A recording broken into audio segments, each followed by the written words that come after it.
Alhamdulillahilladzi hadana li hadza wa ma kunna linahtadiya laula an hadanallah.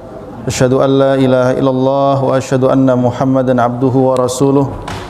Allahumma salli wa sallim wa barik ala sayyidina Muhammadin wa ala alihi wa ashabihi wa man tabi'ahum bi ihsanin ila yaumiddin. Amma ba'd, rabbi shrah li sadri wa yassir li amri wahlul 'uqdatam min lisani yafqahu qawli. Subhanaka la ilma lana illa ma 'allamtana innaka antal alimul hakim. Allahumma 'allimna ma yanfa'una wanfa'na bima 'allamtana wa zidna ilman ya rabbal alamin. Allahumma inna nas'aluka ilman nafi'an wa rizqan tayyiban wa 'amalan mutaqabbalan wa shifaan min kulli da'in wa saqamin. Allahumma inna na'udzubika min qalbin la yakhsha wa min ilmin la yanfa' wa min nafsin la tashba' wa min da'watin la yustajabu laha. Ma'asyiral muslimin, jamaah salat maghrib yang dimuliakan Allah Subhanahu wa taala. Alhamdulillah, malam hari ini kembali Allah pertemukan kita semua dalam keadaan sehat walafiat, dan mudah-mudahan Allah berikan kepada kita kenikmatan berupa keistiqomahan dalam kebaikan, sekaligus juga kenikmatan di dalam mempelajari, mentadabburi serta berusaha untuk mengamalkan ayat-ayatnya. Karena di antara faktor yang menjadikan orang-orang musyrik zaman dulu mereka tidak mengambil manfaat dari Al-Quran ketika diturunkan adalah dikarenakan mereka tidak mau mentadabburinya. Afala yatadabbaruna al-Quran am ala qulubin aqfaluha. Apakah mereka tidak mau mentadabburi Al-Quran, ataukah hati-hati itu telah dikunci dan digembok mati? Karenanya, ma'asyiral muslimin jamaah rahimakumullah, setelah Allah karuniakan kepada kita keimanan, maka untuk menjaga, merawat, serta menambah dan menguatkan keimanan itu, salah satu sarana yang terbaik adalah dengan mentadabburi Al-Quran. Karena Allah berfirman, Quran ini adalah hudal lil muttaqin, hidayah bagi orang-orang yang bertakwa. Artinya, yang bisa mengambil manfaat dari Quran ini adalah orang-orang yang di dalam hatinya itu ada ketakwaan, ada rasa takut kepada Allah Subhanahu wa ta'ala, dan mudah-mudahan kita termasuk di antaranya. Amin ya rabbal alamin. Ma'asyiral muslimin jamaah rahimakumullah, malam hari ini kita akan kembali melanjutkan tafsir surah Al-A'raf, yaitu ayat 172 sampai dengan ayat 174, di mana pada ayat-ayat sebelumnya sekitar 70-an ayat kita telah banyak membahas tentang Bani Israel, tentang Nabi Musa alaihissalam dan semua perjalanan kehidupan mereka di dalam berinteraksi dengan wahyu-wahyu dari Allah Subhanahu wa ta'ala. Maka setelah pembicaraan tentang itu semua, surah Al-A'raf ini di akhir-akhir surat ini sudah termasuk di akhir-akhir surat, karena tinggal beberapa ayat lagi. Allah Subhanahu wa ta'ala ingin membahas satu hal yang sangat penting, yaitu sebuah perjanjian yang telah Allah ambil dari semua anak cucu Adam, bahwa mereka semua sudah pernah dimintai kesaksian bahwa Tuhan mereka adalah Allah.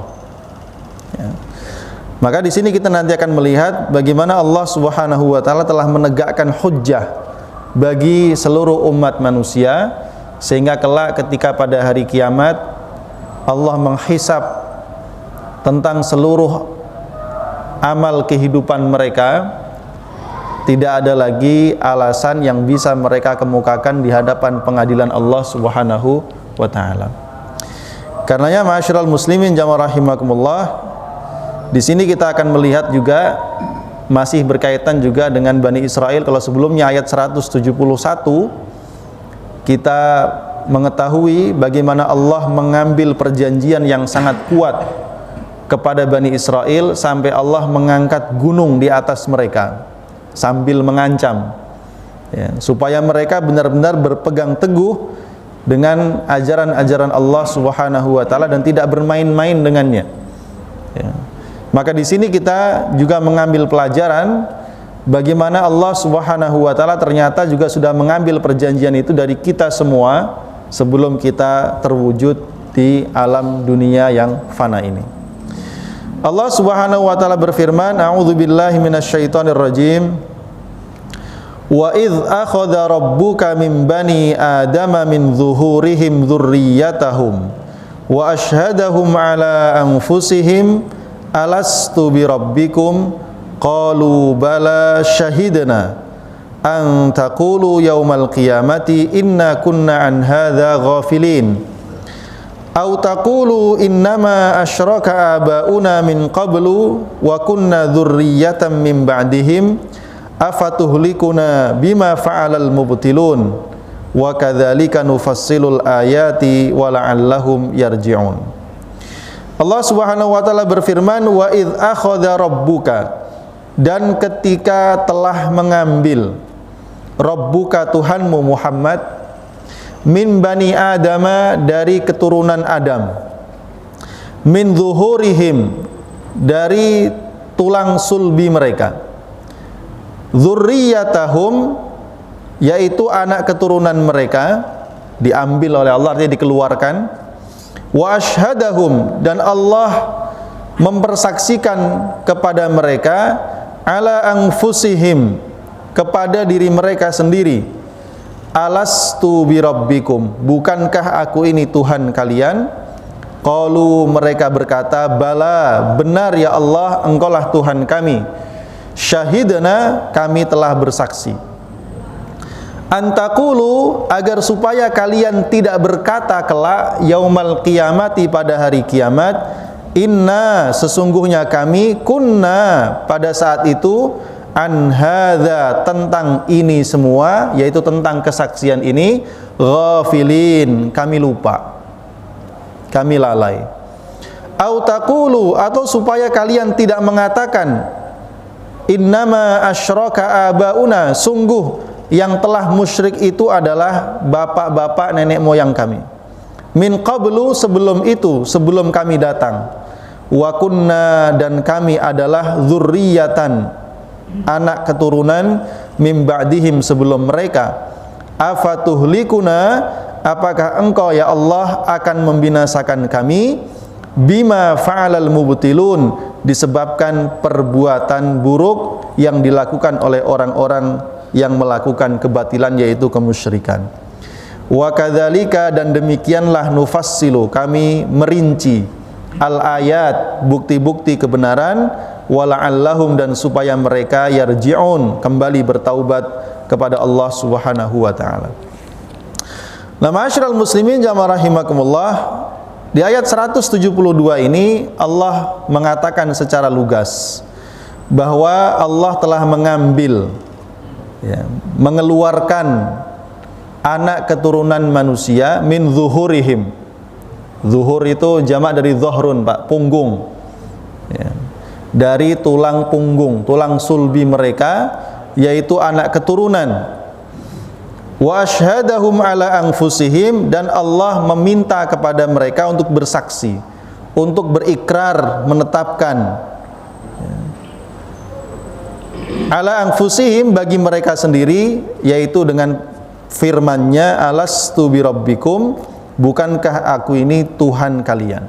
Jadi Allah sudah memastikan bahwa setiap manusia yang terlahir ke dunia ini, mereka telah dimintai kesaksian bahwa Allah lah Tuhan mereka, penguasa mereka, tidak ada Tuhan lain selain daripada Allah, ya, sehingga manusia tidak memiliki lagi alasan untuk berpaling dari Allah Subhanahu wa taala. Ya. Nah, ma'asyiral muslimin jamaah rahimakumullah, berkaitan dengan permintaan kesaksian ini, para ulama, khususnya ulama salaf, berbeda pendapat. Kira-kira proses permintaan perjanjiannya seperti apa? Kalau di dunia gampang Pak, hitam di atas putih, tanda tangan di atas materai. Ya. Kalau kita belum pernah merasa Pak ya, tanda tangan sama Allah belum pernah kan? Maka para ulama berbeda pendapat. Disebutkan oleh Dr. Wahbah Az-Zuhaili dalam tafsir Al-Munir, beliau mengatakan para ulama salaf berbeda pendapat menjadi dua pandangan. Pandangan pertama mengatakan bahwa Allah Subhanahu wa taala ketika menciptakan Nabi Adam, maka Allah mengeluarkan dari tulang sulbinya anak keturunannya berupa dzarrun, jadi masih berupa benih-benih seperti itu. Wa ahyahum, Allah hidupkan mereka dan mereka dijadikan makhluk yang berakal, artinya bisa diajak ngomong, bisa diajak mikir, walaupun masih berbentuk dzarrun, ya benih. Ya. Kemudian Allah Subhanahu wa taala bertanya kepada mereka secara langsung, alastu birabbikum, bukankah aku ini Tuhan kalian? Maka mereka menjawab dengan jawaban seperti yang tertulis di ayat ini, qalu bala syahidna, benar ya Allah, engkaulah Tuhan kami dan kami bersaksi akan hal itu. Ya. Jadi Allah Subhanahu wa taala telah mengambil perjanjian secara lisan, artinya dengan ucapan kepada mereka. Ini pendapat pertama yang dipilih oleh sebagian ulama salaf dan terutama jama'atun minas sahabah, sekelompok sahabat Rasulullah sallallahu alaihi wasallam. Jadi memaknai ayat ini sebagai kalimatnya kalimat hakiki, bukan bahasa kiasan tapi bahasa apa adanya. Secara tekstualnya demikian. Namun sebagian ulama salaf dan juga didukung oleh ulama khalaf, khalaf itu yang datang setelah salaf berarti, pasca tabi'ut tabi'in sampai sekarang, namanya ulama khalaf. Kalau sekarang namanya apa Pak? Ulama kontemporer. Ya. Kalau dulu ulama, sekarang ubaru katanya. Ya. Ini ulama yang datang belakangan. Sedangkan mereka berpendapat bahwa bahasa di dalam ayat ini bukan bahasa hakiki, tetapi melainkan kalimat kiasan, majaz, isti'arah, perumpamaan. Karena kesaksian itu, ya, menurut para ulama tidak hanya bisa diminta secara lisan, tapi juga bisa ditunjukkan dengan hal, dengan keadaan, dengan perilaku. Ya. Bahwa Allah Subhanahu wa taala ingin menegakkan hujjahnya dan bukti-bukti tentang keesaannya, ketuhanannya dan kekuasaannya di alam semesta yang sangat mudah dapat difahami oleh akal manusia, sangat mudah difahami oleh hati dan jiwa manusia. Karenanya ketika Allah mengucapkan kepada mereka alastu birabbikum, ini maksudnya bukan benar-benar ditanya terus mereka menjawab langsung, ya. Tetapi bahwa Allah Subhanahu wa taala ingin menunjukkan bahwa setiap manusia yang terlahir ke dunia ini itu benar-benar sudah dicetak memiliki fitrah keimanan. Bisa dipahami ya? Jadi setiap bayi yang terlahir ke dunia ini itu mereka diciptakan di atas fitrah keimanan, ya. Sehingga meskipun dia terlahir dari orang tua yang tidak beriman sekalipun, ya, maka bayi yang terlahir ke dunia ini mereka pada dasarnya sudah merupakan makhluk yang beriman, ya. Karena fitrahnya tadi. Dan hal ini didukung oleh beberapa hadis-hadis. Di antaranya adalah hadis Rasulullah sallallahu alaihi wasallam yang menyebutkan kullu mauludin yuladu alal fitrah, bahwa setiap bayi yang terlahir dilahirkan dalam keadaan fitrah. Ya, dalam riwayat yang lain kullu mauludin yuladu ala hadhil millah, setiap bayi yang terlahir ke dunia ini terlahir di atas agama ini. Fa abawahu yuhawidanihi au yunassirani au yumajjisanihi, maka kedua orang tuanya sebagai lingkungan terdekatnya yang memberikan pengaruh kepada si anak ini, orang tuanya yang men-setting anaknya itu menjadi Majusi, Nasrani atau Yahudi. Ya, Yahudi, Nasrani, Majusi. Ya. Sehingga berarti faktor yang merubah manusia yang asalnya terlahir dalam kondisi fitrah yaitu Islam, ketika dia tumbuh menjadi selain atau berbeda dari fitrahnya, yang merubah siapa? Orang tuanya. Faktor dari luar dirinya, Pak. Maka sebagian ulama mengatakan seandainya manusia itu kalau habis lahir dia dibiarin aja, tidak diberikan pengaruh eksternal dari orang-orang sekitarnya, maka anak itu pasti tumbuh di atas fitrahnya. Salah satu di antara bukti yang nyata adalah begini, Pak. Para ahli ilmu sejarah, ya, mereka mengatakan sangat banyak ditemukan bangsa-bangsa dan suku-suku yang tidak berperadaban. Sangat banyak. Tapi hampir tidak ditemukan satu suku yang tidak memiliki keyakinan akan Tuhan. Bisa dipahami? Artinya bahwa setiap manusia itu secara fitrah dia meyakini ada kekuatan besar di luar dirinya dan alam semesta ini yang dianggap berkuasa atas segalanya. Itulah yang mendorong manusia kemudian ada semangat, ya, ada kebutuhan untuk meyakini tentang Tuhan. Ya, bahkan Buya Hamka dalam tafsirnya Al-Azhar, beliau menyebutkan bahkan seorang Sokrates dan Plato, ini guru dan murid, ya, mereka meyakini bahwa manusia itu selain dia hidup di alam nyata, yaitu yang realistis seperti ini, mereka juga hidup di alam yang tidak nyata, yang disebut dengan alam idealisme. Ya. Kenapa demikian? Karena manusia selalu bisa menciptakan kehidupan yang lebih baik dari sebelumnya. Dari mana itu semua? Ya. Tentang semua kemajuan ilmu pengetahuan dan teknologi hari ini dalam segala bidang, itu membuktikan manusia pasti punya idealisme, punya imajinasi. Bagaimana caranya berjalan dari satu tempat ke tempat yang lain yang sangat jauh, yang sebelumnya ditempuh dalam waktu yang sangat lama, bisa ditempuh dengan waktu yang sangat cepat. Maka mereka membuat alat transportasi, Pak. Kan dulunya semuanya itu adalah sebuah idealisme, pikiran saja, berada di alam khayal, ya. Lalu mereka mampu mewujudkannya dengan berbagai macam bantuan ilmu pengetahuan, ya.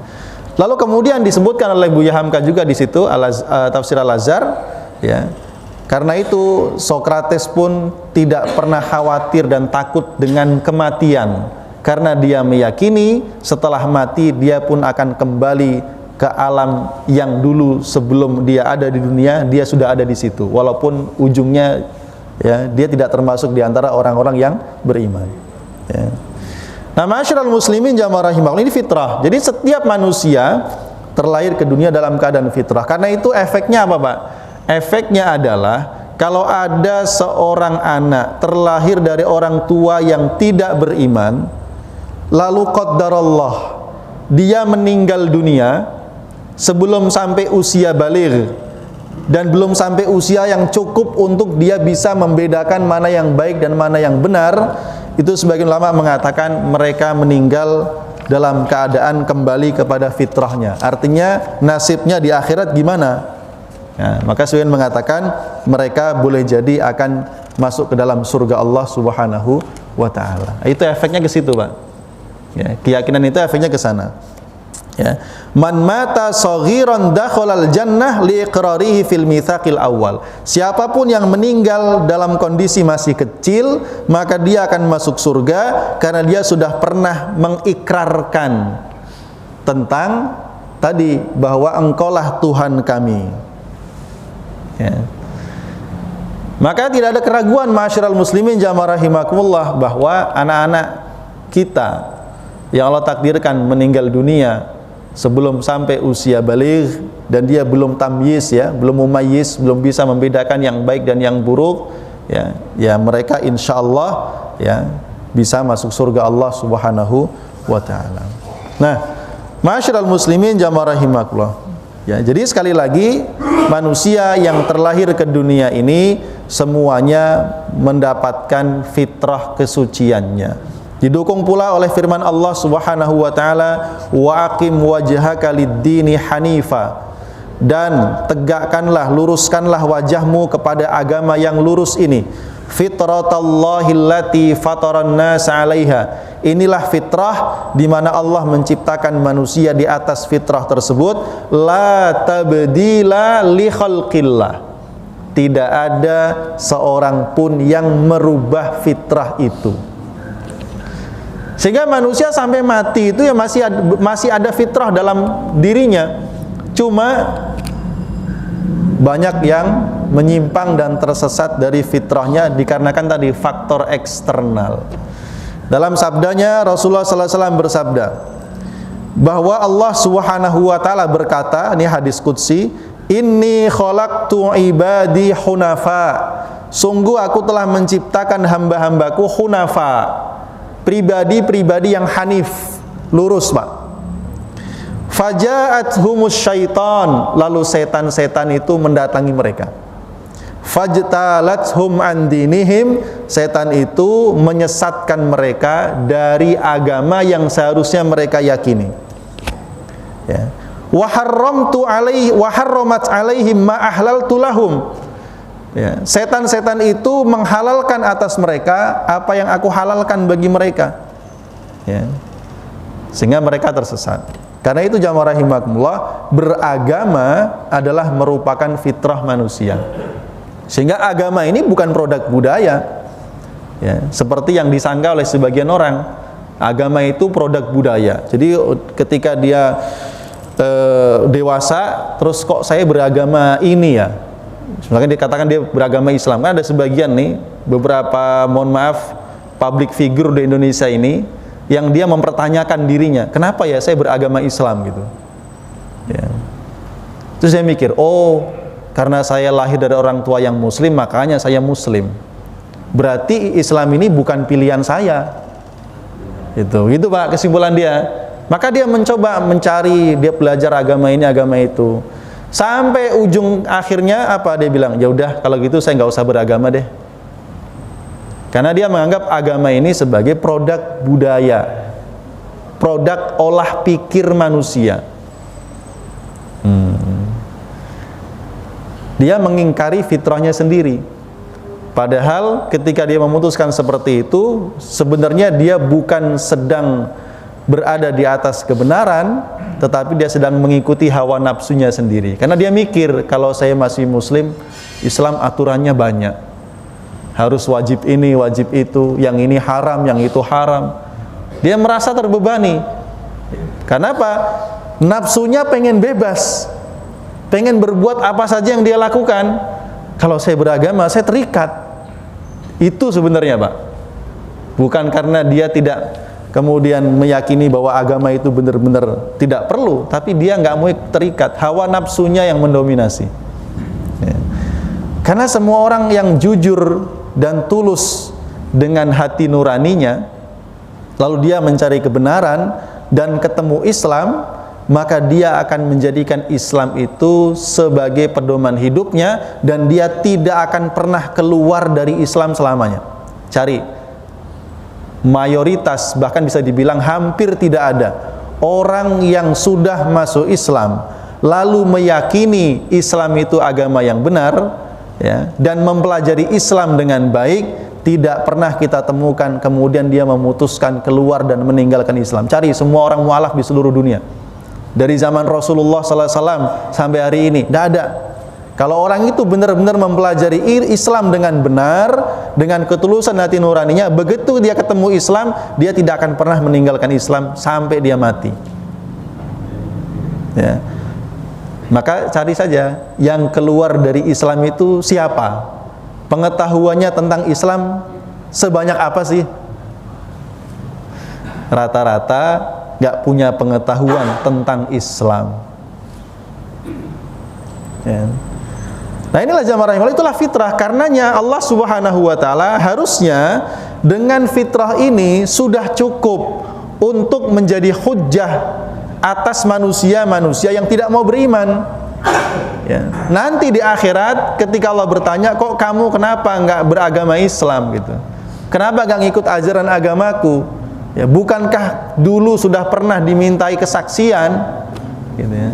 Sebenarnya sudah cukup Pak, tinggal sodorin aja, nih loh hitam di atas putihnya, kira-kira begitu. Ya. Tetapi Allah nggak begitu Pak.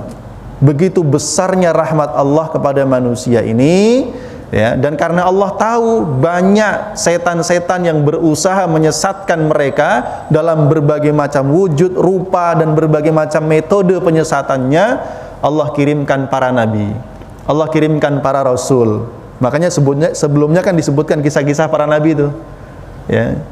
Nabi Hud, Nabi Soleh, Nabi Syuaib, sampai terakhir yang kita bahas Nabi Musa alaihissalam. Allah utus mereka kepada kaumnya. Begitu pula Rasulullah sallallahu alaihi wasallam diutus kepada kita semuanya untuk membawa manusia kembali kepada fitrahnya, menyadarkan mereka tentang fitrahnya. Begitu mereka ketemu fitrahnya, klik, hidupnya pasti senang Pak, bahagia. Ibaratnya itu kalau ada sebagian ulama yang mengatakan, ya Buya Hamka itu beliau mengatakan, ibarat listrik, ya. Maka Rasul itu adalah orang yang ditugaskan menyambung listrik. Dan masing-masing kita manusia ini sudah memiliki sambungan itu. Maka ketika ketemu antara Rasul itu dengan manusia nih, dan klik dia, nyambung, yang positif dengan positif, negatif dengan negatif, hidup Pak, nyala listrik itu. Ya. Tapi yang nggak pas ketemunya, ketika Rasul begini, dia nyimpang begini, atau kebalik, positif negatif, konslet. Hidupnya ikut konslet Pak. Ya, itu menarik ya, Buya Hamka menjelaskan demikian. Ya. Jadi masyarul muslimin jamaah rahimullah, Islam ini adalah agama fitrah kita. Allah yang sudah mencetak kita, menciptakan kita di atas fitrah itu, lalu kemudian kehidupan kita ini menjadi berbeda karena diantaranya faktor eksternal. Makanya di antara faktor yang mempengaruhi manusia itu adalah apa yang disebut oleh Allah dalam Al-Quran, kami bekali mereka dengan penglihatan, ya, pendengaran dulu, pendengaran, penglihatan, dan hati. Maka apa yang masuk kepada manusia melalui tiga hal ini itu mempengaruhi hidupnya. Ya. Sebagian motivator mengatakan engkau adalah apa yang kamu lihat dan apa yang kamu dengar tiap hari. Ya. Kalau anak kecil dari kecil dia, orang itu dari kecil diperdengarkan kepadanya musik-musik, lagu-lagu, gedenya pengen jadi penyanyi Pak. Dari kecil dia lihat orang tua yang suka nyanyi, suka joget, gedenya pengen joget terus dia. Tergantung apa yang dia lihat dan lingkungannya. Ya, seperti itu. Nah, ma'asyiral muslimin jamaah rahimakumullah, meskipun dalam beberapa hadis juga disebutkan, ya, diantaranya bahwa Allah Subhanahu wa ta'ala menciptakan Nabi Adam alaihissalam, kemudian Allah mengusap punggungnya, ya, dan keluarlah darinya seluruh anak keturunan yang akan ada sampai hari kiamat, sampai segitunya. Lalu kemudian mereka ditebar oleh Allah Subhanahu wa ta'ala, dan Allah meminta kesaksian mereka, bukankah aku Tuhanmu? Dan mereka semua mengatakan, benar, engkau Tuhan kami.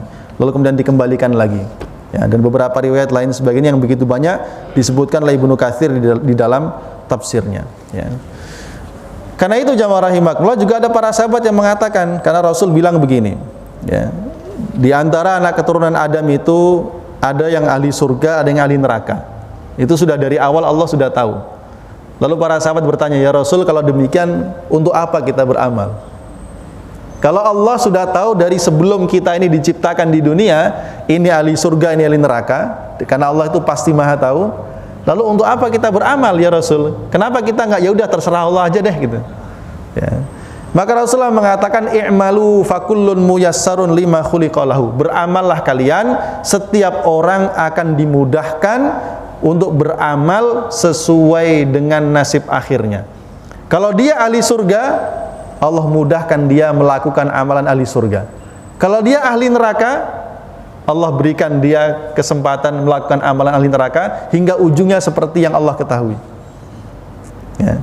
Nah, ini bantahan sekaligus kepada Jabariyah maupun Qadariyah.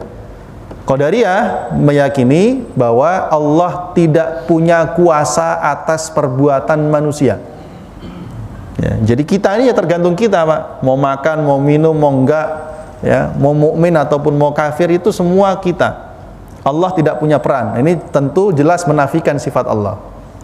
Sedangkan Jabariyah mereka beralasan, ya kan semua ditentukan Allah. Ya, saya maling, ya Allah yang nentuin. Saya berzina, ya Allah yang nentuin. Ya, bukan salah saya, itu Allah semua. Nah, ini orang beralasan aja ini. Itu model Jabariyah. Ya, menganggap manusia itu enggak punya kesempatan berikhtiar. Nah, sedangkan Ahlussunnah wal Jamaah mengajarkan kepada kita, Allah itu menciptakan semua perbuatan manusia yang baik maupun yang buruk. Tapi Allah memerintahkan kepada kita berbuat baik, lalu menjanjikan kepada kita pahala dan balasannya, dan Allah mencegah kita dari perbuatan buruk serta mengancam kita dengan dosa dan balasannya. Ya. Maka Rasul mengatakan, i'malu, udah beramal saja. Fakullun muyassarun lima khuliqalahu, setiap orang akan dimudahkan melakukan amalan sesuai dengan ketetapannya. Ya. Nah, kita ada di sini. Insya Allah kita termasuk ahli surga, Pak. Ya. Makanya kita perlu terus beramal dengan amalan ahli surga sampai akhir hayat hidup kita. Ya. Kalau sudah sampai akhir hayatnya, alhamdulillah ternyata kita berakhir dengan keimanan dan dengan kebaikan, oh berarti ahli surga kita, Pak. Kan baru diketahui di ujung akhirnya. Kalau belum berakhir ya belum ada ujungnya. Makanya kalau hari ini ada orang, mohon maaf, belum beriman atau masih banyak kejahatan, kemaksiatan, dia masih punya peluang untuk bertaubat dan menjadi ahli surga karena belum mati. Kecuali sudah mati dalam keadaan tidak beriman, ya sudah, wassalam. Walaupun kita meyakini di akhirat segala sesuatu diserahkan kepada Allah. Terserah Allah, Allah yang punya kuasa. Mau diampuni atau mau disiksakan terserah Allah. Ya, tapi Allah punya keadilan.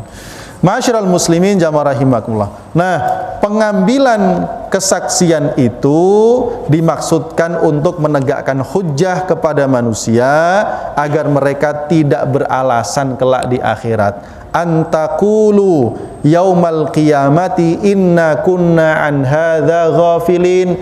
Ya Allah, kami lupa. Ya.